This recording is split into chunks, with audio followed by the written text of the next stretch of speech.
अगर आप लोग भी अपने लिए कुछ छोड़कर नहीं रखते ना, तो जरा एक बार इस वीडियो को पूरा देख लेना। तारीख तक कराना पड़ेगा हमें, या तो आप 20 तारीख से पहले आ जाओ। अच्छा 20 तारीख से पहले तो हाँ। देखते अभी मैं आपको बताती हूँ ना। हाँ जी, हाँ जी। आप मुझे वीडियो भी सारा काम अभी होगा। ठीक है भेज दो। भैया फिर आने पे होगा सारा काम।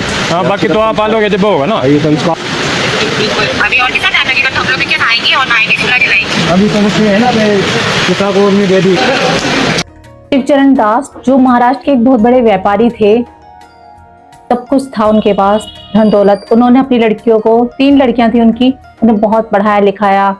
2 तो उनमें से सरकारी टीचर भी बन गई थी। मगर उनका जो अंत था वो कैसा हुआ, कोई भी अपना उनके पास नहीं।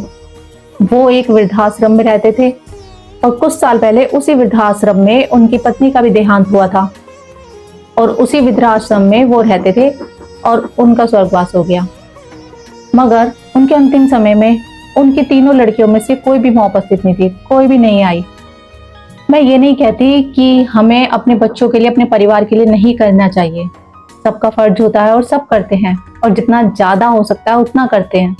मगर एक बात का ध्यान रखें, हमेशा अपने लिए भी हमेशा कुछ बचाए रखें, अपने लिए भी हमेशा कुछ सेविंग जरूर रखें, क्योंकि एक वक्त ऐसा आता है जो कम से कम कुछ ना हो तो पैसा आपके काम आ सकता है। क्योंकि ये कलयुग है और इस कलयुग में किसी भी रिश्ते पर आंख बंद करके भरोसा करना बिल्कुल बेकार है।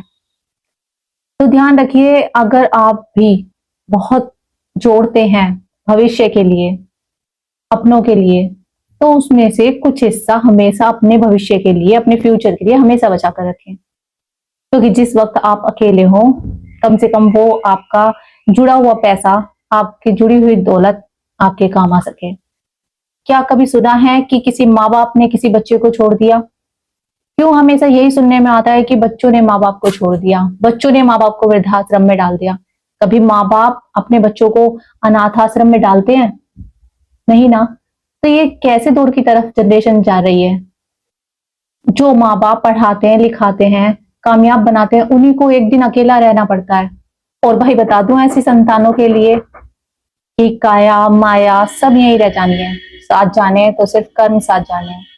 कल को आप भी बूढ़े होंगे, आपके भी बच्चे होंगे, और अगर यही कर्मा लौट कर वापिस आया और आपके साथ भी ऐसा हुआ, फिर उस वक्त पर बहुत पछताएंगे आप।